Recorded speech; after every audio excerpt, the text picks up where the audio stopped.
Les matins de France Culture, Guillaume Erner. La France est-elle impossible à réformer? A-t-on affaire à un pouvoir autoritaire et vertical? Un peuple, au contraire, qui serait définitivement rétif au changement? Vous avez entendu toutes ces explications pour analyser l'actuelle crise des retraites.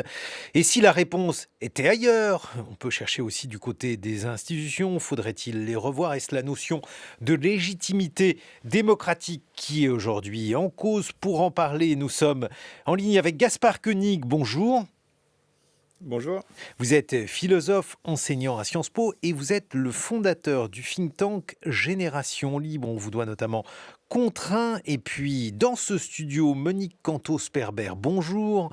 Vous êtes philosophe, directrice de recherche au CNRS, ancienne directrice de l'ENS et nouvelle présidente du think tank Génération Libre. Monique Cantos-Perber, votre réaction à cette manifestation du 1er mai qui a été largement suivie et qui a été également accompagnée de quelques séances de casse? C'était une manifestation très attendue, très préparée.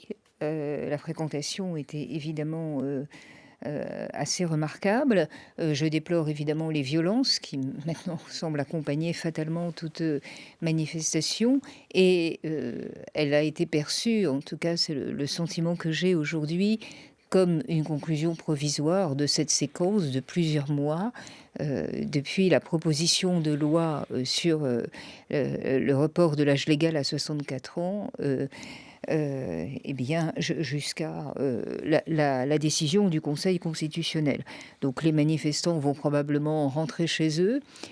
Les parlementaires se mettront à d'autres tâches. Madame Borne avance avec son plan des 100 jours, mais il est probable que cette séquence laissera des traces. Elle laissera des traces parce que d'une certaine manière, elle a montré une certaine inefficacité d'une façon de procéder. Inefficacité et manque de légitimité aussi. Je pense que tous les observateurs, qu'ils soient favorables au gouvernement ou qu'ils s'y opposent, pourront s'accorder sur ce point. Quelque chose a dysfonctionné dans la préparation de la loi, dysfonctionné dans la fabrique d'un accord, d'un consensus qui aurait pu permettre de la voter dans de meilleures conditions, de la voter tout simplement. Et par ailleurs, dysfonctionner aussi dans la compréhension de ce que c'est que réformer un pays. Gaspard Koenig, votre regard là-dessus?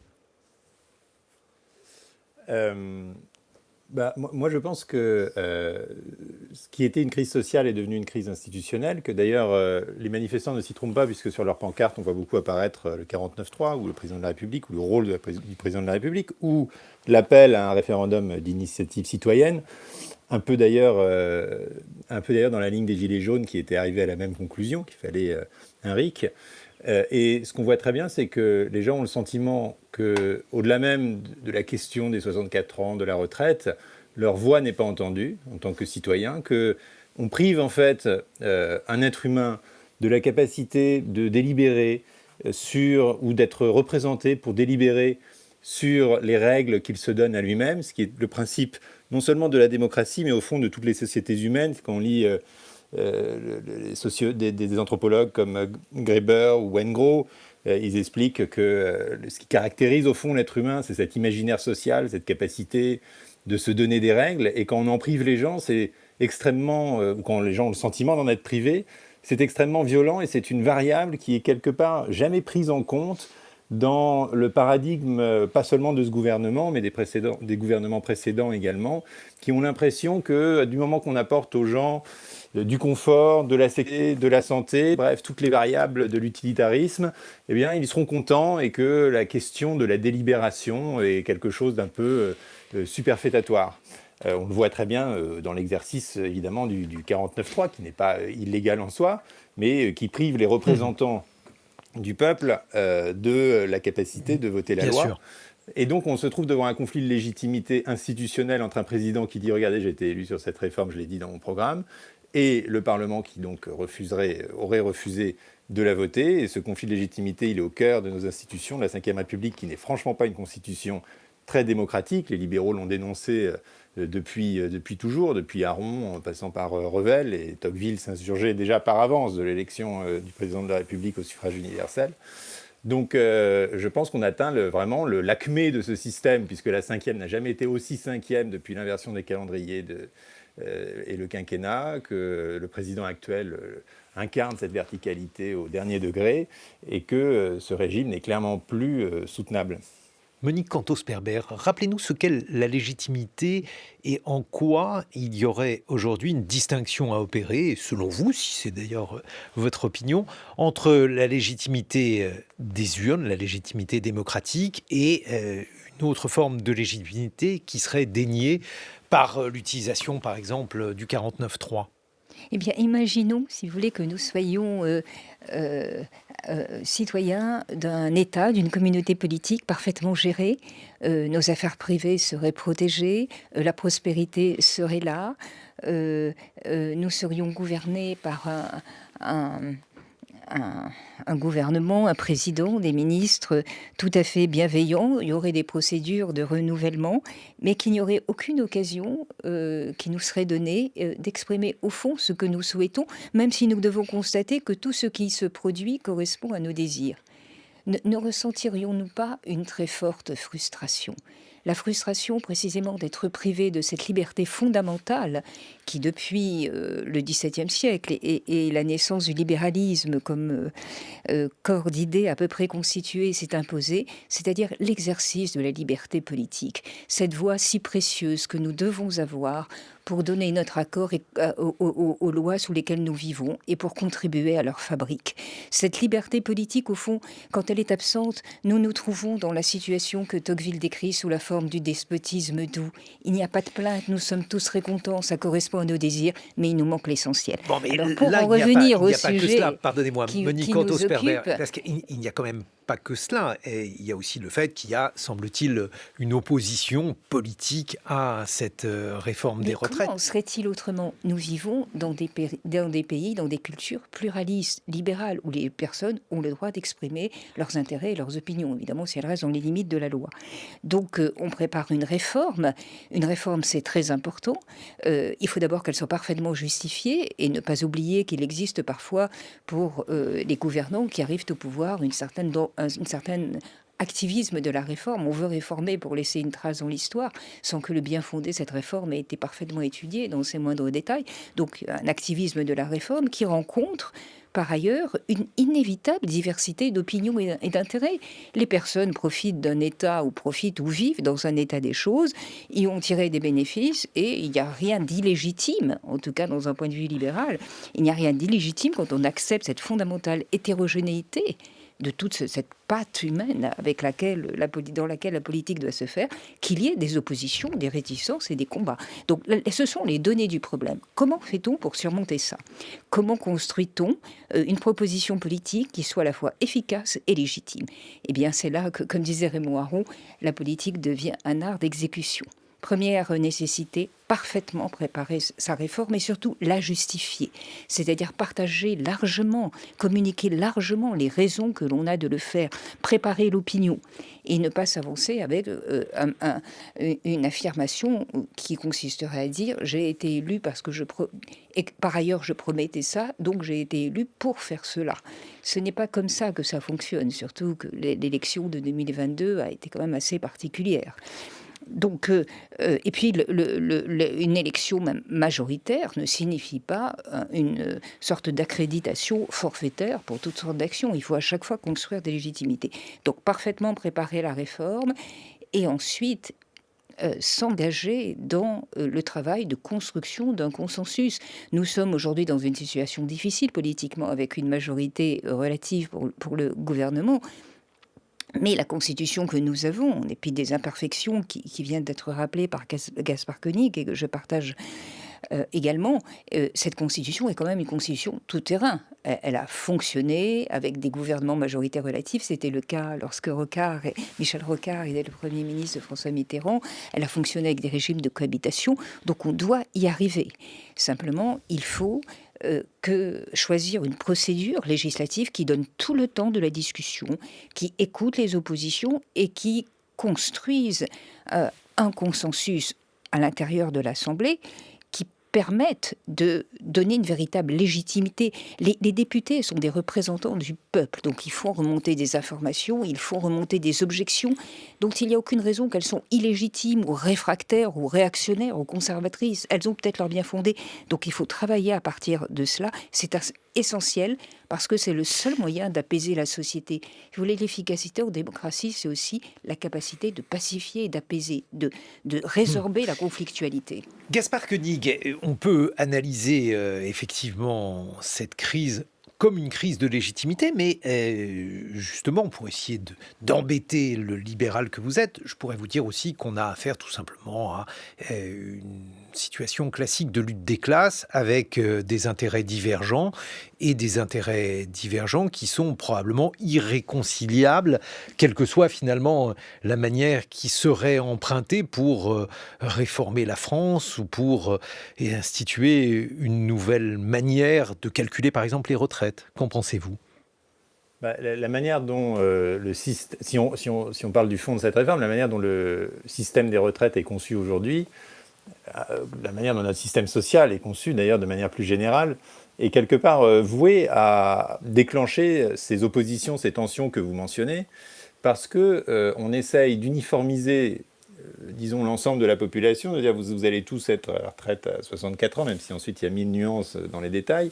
Et c'est cet autoritarisme, quelque part, qui fait qu'on a l'impression de ne pas maîtriser sa propre vie, son propre destin. Donc une réforme des retraites libérales, par exemple, consisterait non pas à mettre les retraites à l'équilibre, parce que là, on engendre ces clivages que vous mentionnez, mais à dire qu'au fond, dans un système de solidarité, qui est le système de contributif, mais monopolistique et national, qui est le système des retraites, eh bien chacun pourrait prendre la retraite quand il le souhaite, non seulement en fonction des points ou des contributions qu'il a apportées au système, non seulement à l'âge qu'il souhaite quand il veut prendre sa retraite définitive, mais aussi au cours de sa vie. Pourquoi ne pas, nous c'est la proposition que nous avions faite, au fond fusionner chômage et retraite, aller jusqu'au bout de l'idée que démission entraîne droit au chômage, qu'avait proposé l'actuel président de la République avant d'y renoncer, et dire que tout ça finalement c'est du temps libre, du temps non productif, donc du temps très important pour l'être humain, et que aujourd'hui la productivité elle a augmenté de manière colossale au cours du dernier siècle, qu'on travaille factuellement de moins en moins, donc maintenant il faut réorganiser le système autour de cette raréfaction, non pas du travail, mais du travail productif, c'est-à-dire du travail qui crée de la valeur et qui crée de la rémunération. On en a de moins en moins besoin, tant mieux.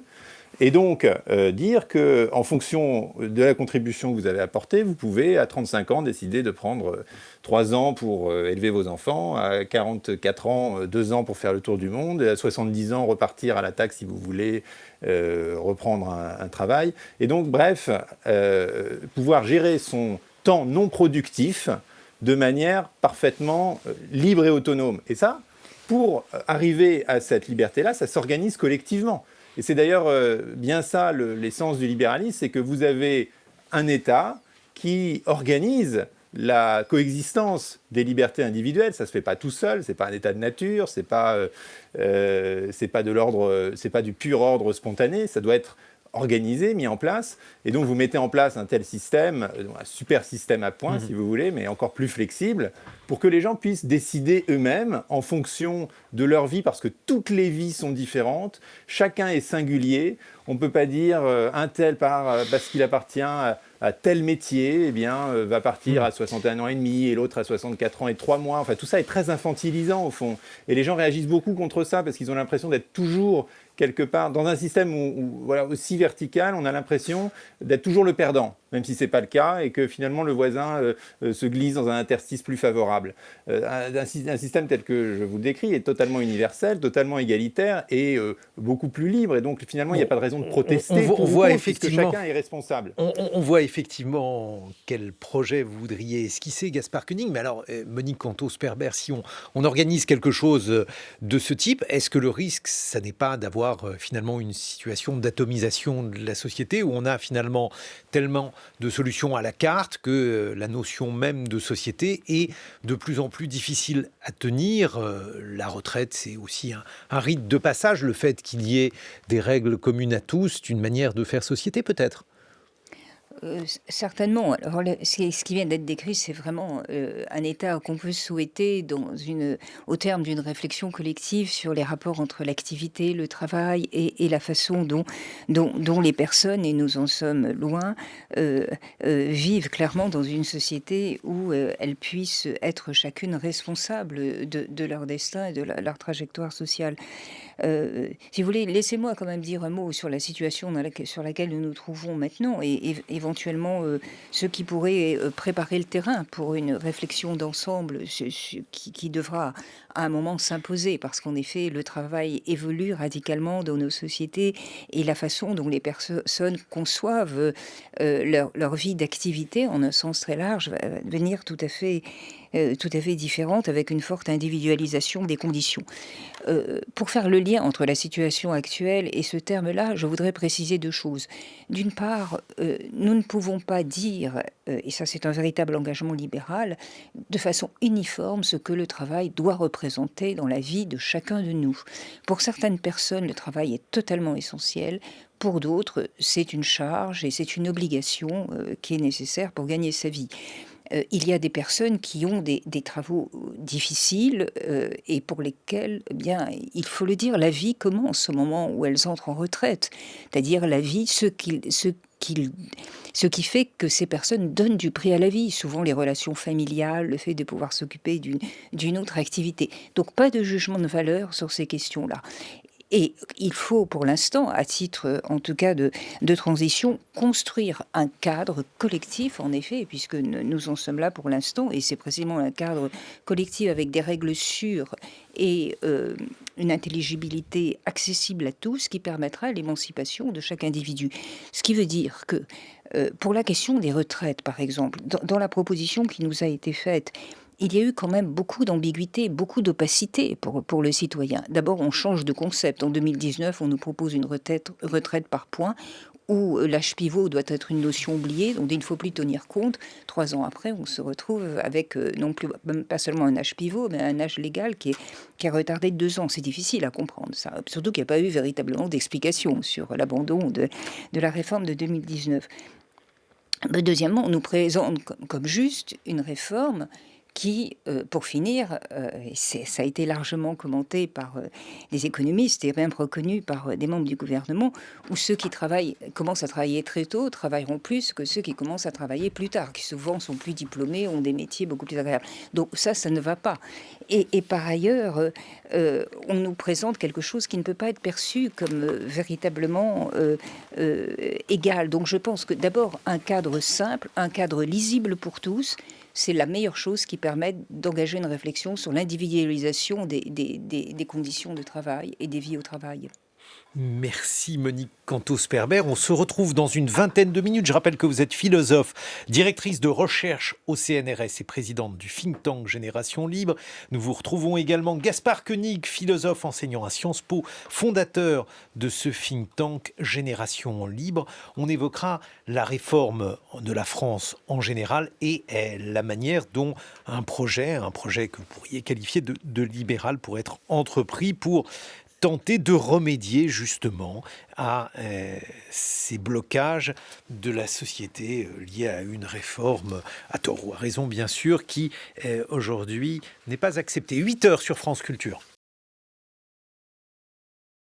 Comment faudrait-il s'y prendre pour réformer la France ? On en parle donc avec deux philosophes, Monique Cantos-Perber, On vous doit la fin des libertés, ou Comment refonder le libéralisme aux éditions Robert Laffont, Gaspard Koenig, auteur de Contraint aux éditions de l'Observatoire. Vous êtes donc tous deux membres du think tank Génération Libre que vous présidez, Monique Cantos-Perber, mais justement quand on vient d'entendre ce que Stéphane Robert a dit sur Marine Le Pen. Marine Le Pen qui est considérée comme étant une candidate sérieuse pour la présidentielle. On se dit que vous êtes peut-être contracyclique en proposant le libéralisme alors que certaines personnes voient, on pourrait évoquer l'Italie, on peut évoquer la France avec le Rassemblement national, au contraire, un salut par une forme autoritaire de pouvoir. Qu'en pensez-vous? Eh bien, nous y voilà. L'éventualité qui ne peut être exclue aujourd'hui, une arrivée de Marine Le Pen au pouvoir en 2027. Et là, on comprendra la différence entre la démocratie et la démocratie libérale. Parce que nous aurons affaire à un gouvernement nationaliste, avec des procédures de décision politique qui se rapprocheront de l'autoritarisme, encore plus concentrées qu'elles ne le sont aujourd'hui, un gouvernement par référendum, une sorte d'organisation de plus en plus corporatiste de la société.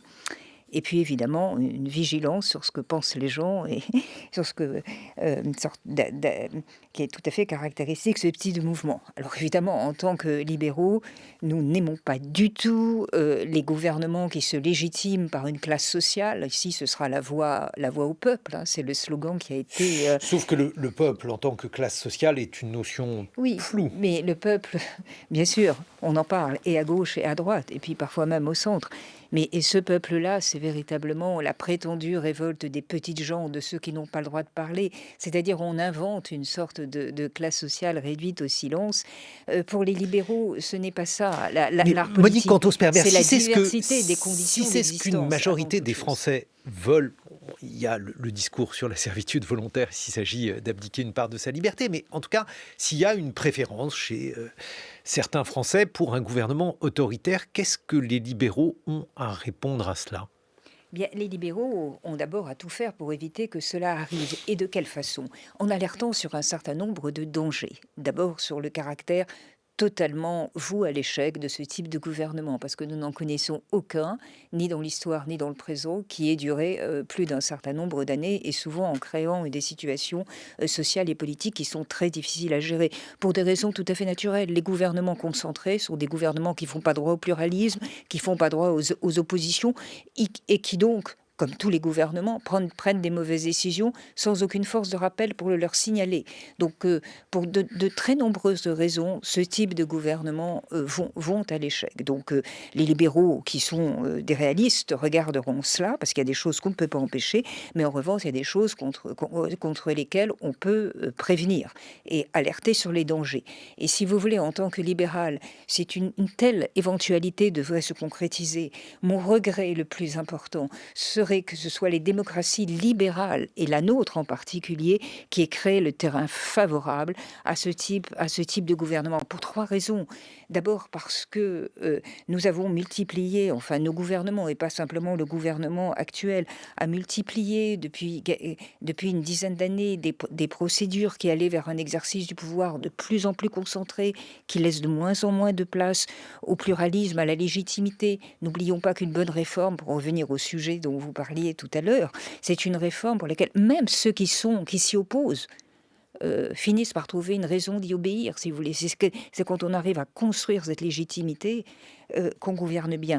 Donc, d'une part, ces procédures accélérées, ce manque d'espace laissé à l'exercice démocratique et libéral de nos institutions, qui est condition de leur efficacité et de leur légitimité. Ensuite, la tendance à considérer que la liberté est une variable d'ajustement universelle, c'est-à-dire dès qu'il y a un problème, on l'a vu avec la multiplication des états d'urgence, avec les lois de renseignement et toutes sortes d'autres lois, dès qu'il y a un problème, eh bien, on commence par restreindre les libertés, puis ensuite on réfléchit à ce qu'on pourrait faire de plus efficace. Ce genre de choses est extrêmement dangereux parce que mettrait entre les mains de gouvernements plus autoritaires et moins bienveillants que celui qui est le nôtre actuellement, des pouvoirs de coercition considérables. Et enfin, dernière chose, avoir construit cette sorte de polarisation de la vie politique entre un clan des réformistes, des progressistes, des raisonnables, et un clan dangereux, et qui, il est vrai, plongerait la France dans une situation tout à fait nouvelle par rapport à son histoire récente, en tout cas, et qui l'amènerait sans doute à se positionner différemment dans l'Europe et dans l'OTAN. Avoir construit cette espèce d'opposition et en avoir fait une stratégie d'accès au pouvoir et ensuite une stratégie de réélection, une stratégie de gouvernement est quelque chose de très dangereux.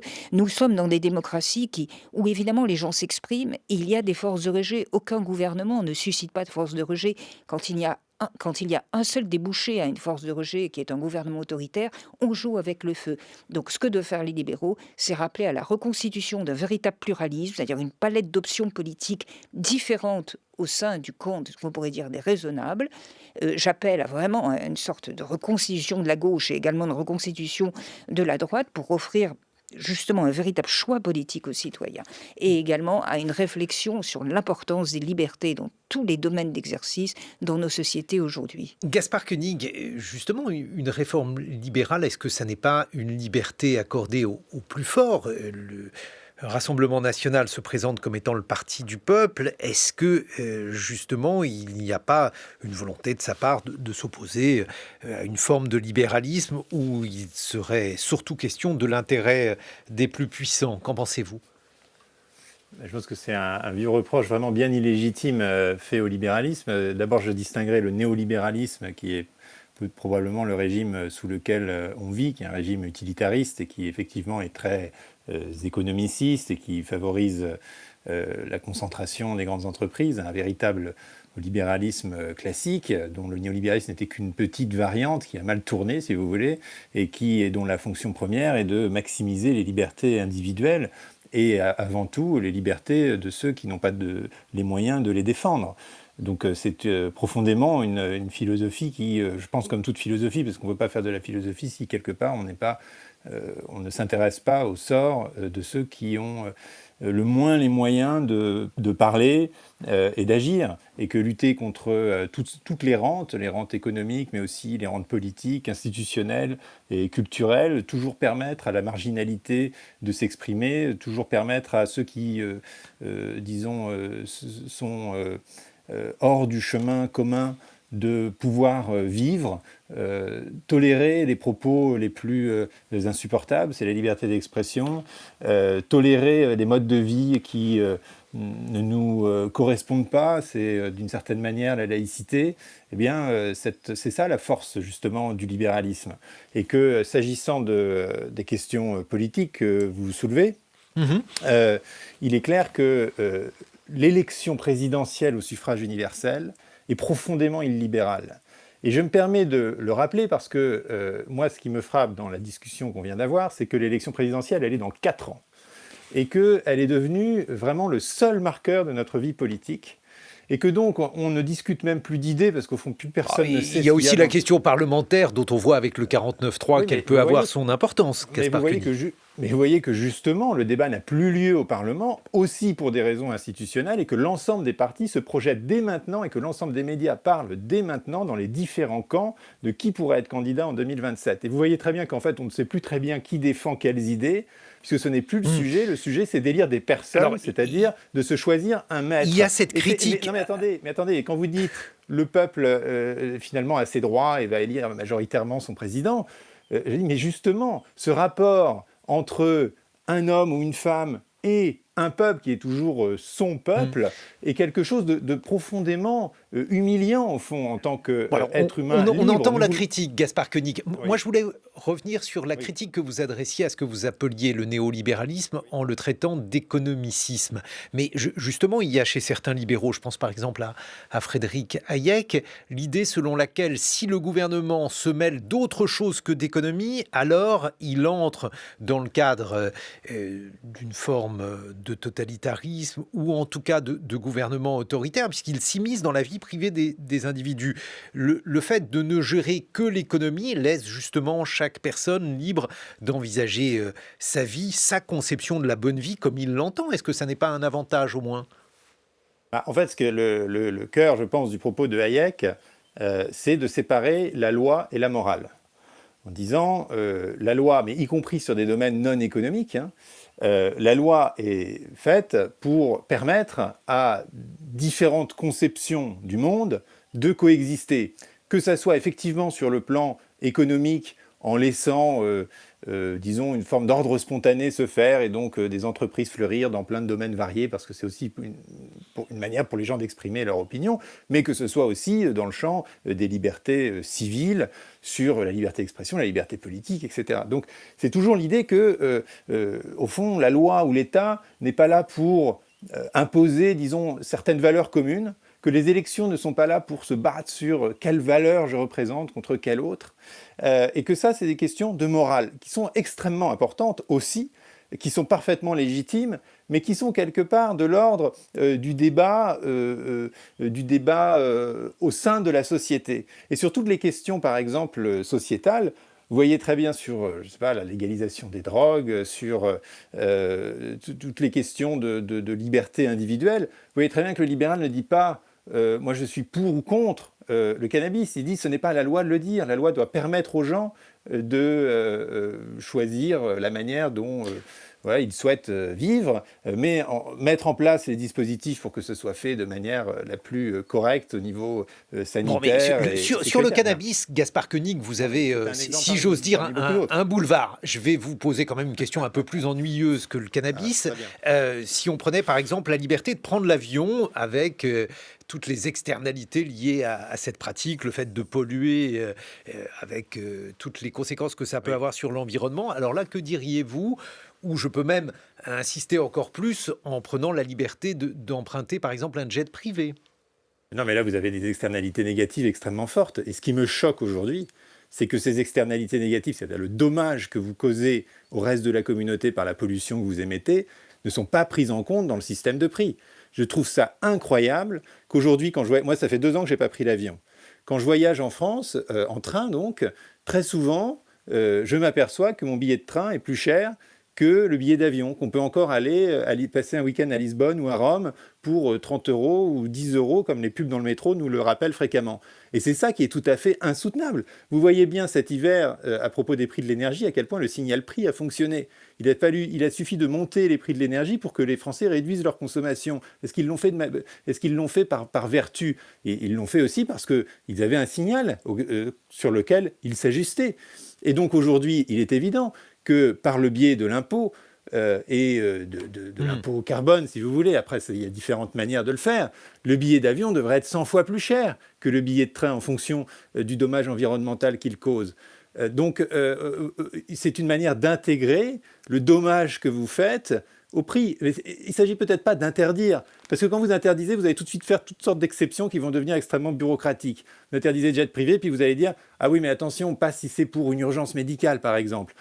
Pour les chefs d'État qui se rendent à un sommet très important, ça se discute, etc. » Puis vous allez rentrer dans toutes sortes de détails. On vous a entendu, effectivement, le signal prix pour ces registres-là. Monique Cantos-Perber, sur le libéralisme, là aussi, ce qui est étonnant, vous appelez à un pluralisme, à une restauration de la droite et de la gauche, mais précisément, lorsqu'on regarde l'échiquier politique français, très peu de politiques se réclament du libéralisme. Comment expliquez-vous cela? Comment expliquer le fait qu'une partie, j'allais dire largement majoritaire, de nos politiques tourne le dos à ce que vous présentez comme étant une forme de salut politique à notre portée?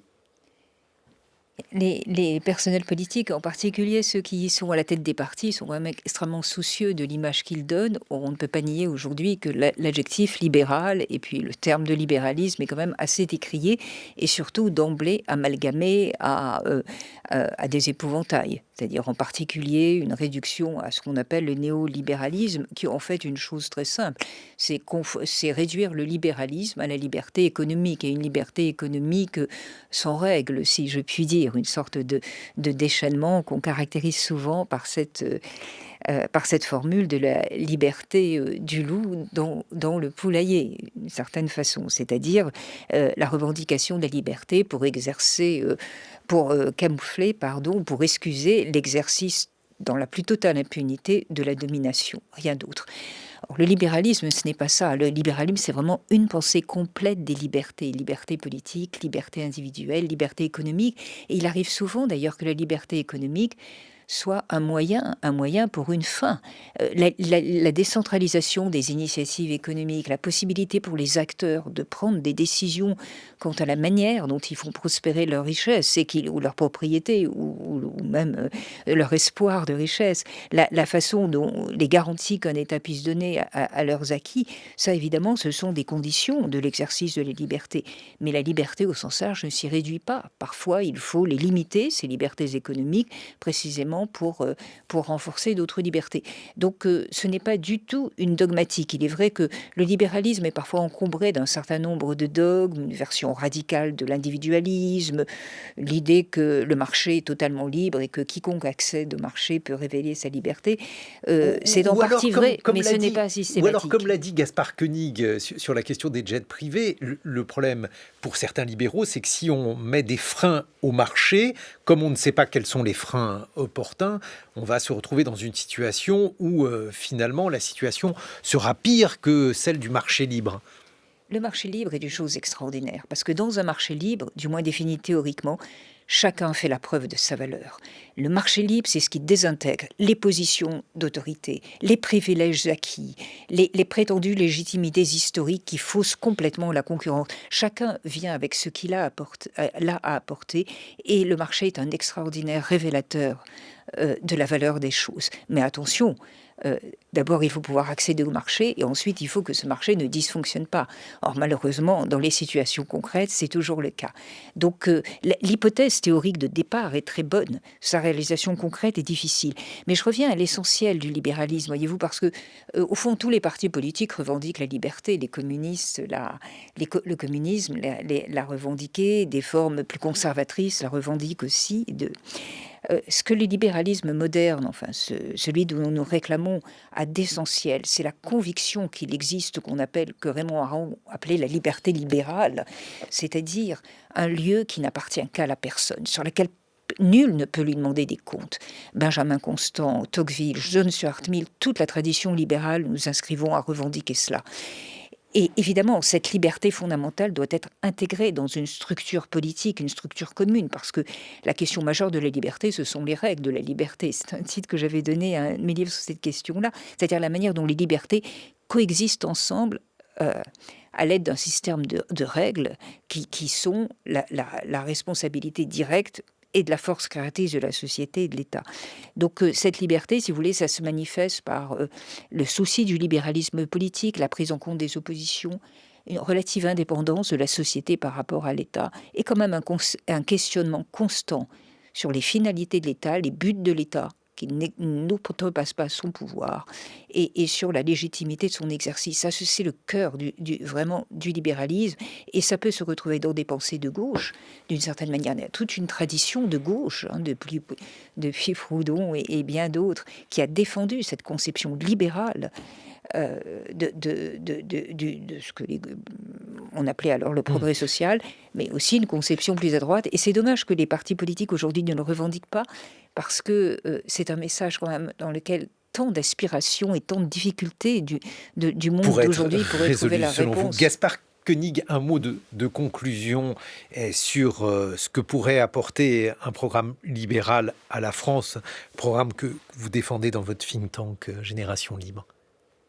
Je pense d'abord que le cœur du sujet, c'est la décentralisation de l'ensemble des procédures de décision. Donc d'abord la décentralisation dans l'organisation du territoire, redonner au plus petit échelon la maîtrise de ses compétences, la clause de compétence générale notamment pour les communes, et permettre que le plus de problèmes possibles, c'est bien la notion de subsidiarité, le plus de problèmes possibles soient réglés sur le terrain.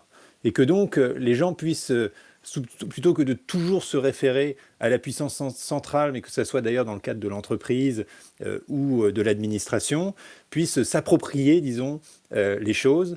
Et je pense qu'une des voies les plus intéressantes de ce point de vue-là, c'est la question écologique, qu'aujourd'hui le libéralisme doit traiter. Alors vous parliez des jets privés, je vous parlais du prix carbone, mais il y a quelque chose au fond plus fondamental. C'est est-ce qu'on est pour une écologie planificatrice, comme c'est aujourd'hui, ça semble être le consensus, ou est-ce qu'on considère, à l'inverse, avec les éco-anarchistes de Élisée Reclus à Murray-Bookchin, que l'essence même de l'écologie, du rapport à la nature, c'est le terrain, la communauté, le fait de pouvoir s'inscrire dans un écosystème avec des ressources finies et d'en prendre soin.